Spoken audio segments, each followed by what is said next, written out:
अंधेरी रात थी, आसमान पर बादल छाए हुए थे, ठंडी हवाएं चल रही थीं और एक काफिला खामोशी से पहाड़ों के दरमियान रास्ता बना रहा था। एक नौजवान घोड़े पर सवार नजरें सामने जमाए, तलवार हाथ में मजबूती से पकड़े एक बड़े ख्वाब के साथ आगे बढ़ रहा था। ये कोई आम शहजादा नहीं था, ये था ज़हीर अल-दीन मोहम्मद बाबर, एक ऐसा नाम जो आने वाले वक्त में तारीख रकम करने वाला था। मगर क्या किस्मत इसका साथ देगी? वो भी उन बेशुमार हुक्मरानों में शुमार होगा जो वक्त की गर्द में गुम हो गए। 1483 में उज़्बेकिस्तान के शहर उंदीजान में एक ऐसा बच्चा पैदा हुआ जिसकी रगों में दो अजीम फातिहीन तैमूर और चंगेज खान का खून दौड़ रहा था।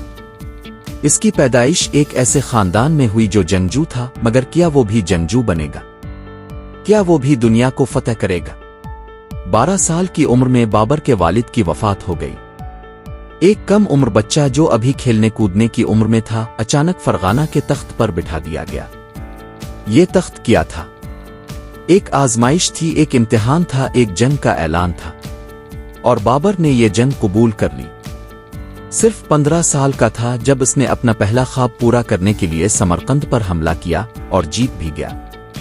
मगर खुशी ज्यादा देर ना रही, क्योंकि कुछ ही महीनों में इसके अपने ही इसके खिलाफ हो गए, बगावत बर्पा हुई और बाबर को समरकंद छोड़ना पड़ा। मगर किस्मत की सितम ज़रीफी देखिए, इसने न सिर्फ समरकंद खोया बल्कि अपना आबाई फरगाना भी हाथ से निकल गया। एक लम्हे में बादशाह, अगले लम्हे एक बेघर शहजादा।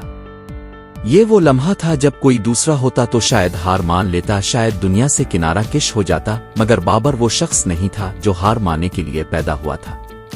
वो पहाड़ों में छुपता रहा, कभी दोस्तों की मदद ली, कभी दुश्मनों से सीखा और मुसलसल एक बड़े मकसद के लिए खुद को तैयार करता रहा। ये मकसद क्या था? हिंदुस्तान की सल्तनत। 1526 का साल, पानीपत का मैदान। एक तरफ बाबर की महदूद फौज, दूसरी तरफ इब्राहिम लोधी का 1 लाख से ज्यादा का लश्कर, हाथी घोड़े और ताकत का गुरूर। बाबर के पास क्या था? जंगी हिकमत अमली, तोपें और एक ऐसा इरादा जो पहाड़ों को हिला सकता था। जंग शुरू हुई, तोपें गरजी, हाथी बिफर गए, लोधी की फौज में भगदड़ मच गई और चंद घंटों में वो तख्त जिस पर लोधी बैठा था बाबर के कदमों में आ गिरा। मुगल सल्तनत का पहला पत्थर रख दिया गया था। मगर क्या ये जीत काफी थी? क्या बाबर अब चीन की नींद सो सकता था? नहीं, क्योंकि अब उसके सामने था राजपूतों का सबसे बड़ा सरदार राणा सांगा, जो एक जबरदस्त जंग के लिए तैयार था। खानवा के मैदान में एक और फैसला कुन मरका हुआ, राजपूतों की बहादुरी और बाबर की जंगी महारत का इम्तिहान था ये। बाबर ने अपनी फौज को मोर्चों में बिठाया, दुश्मन को आगे बढ़ने दिया, और जब वक्त आया, तोपों की आवाज ने पूरे मैदान को हिलाकर रख दिया।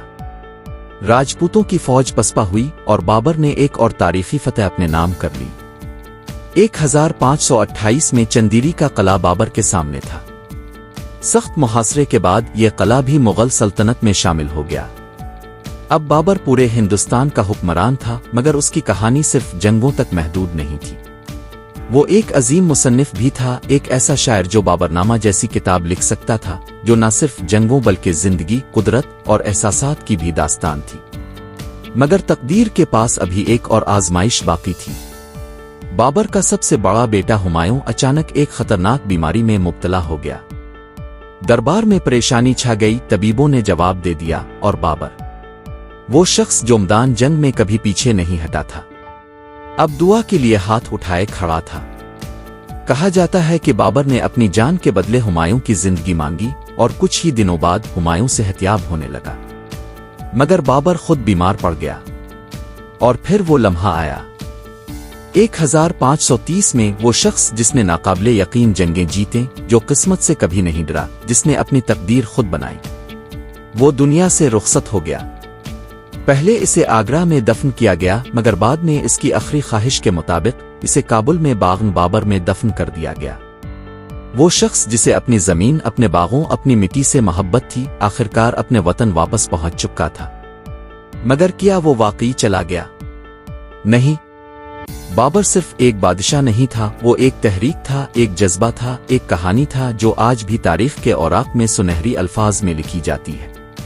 وہ ایک سلطنت کی بنیاد رکھ چکا تھا جو آنے والی کئی صدیوں تک ہندوستان پر راج کرنے والی تھی۔